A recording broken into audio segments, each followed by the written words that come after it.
Studenice se svakda stavlja na prvo mesto.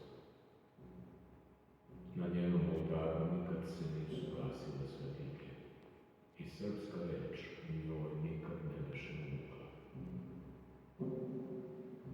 Nijedan manastir nije ostao tako duboko urezan u pamćenje srpskog naroda kao manastir Studenica.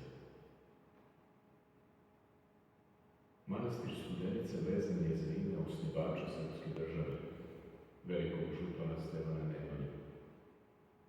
Stevan Prvovenčani u svome životu Svetog Simeona veli da je Nemanja posle razorenja Skoplja, Sretica i drugih gradova posle 1183. godine počeo zidati u Ibru na Studenici hram u čast Presvete Bogorodice u jednom pustom predelu u kome je bilo bolesno priređivati lov na divlje zverje.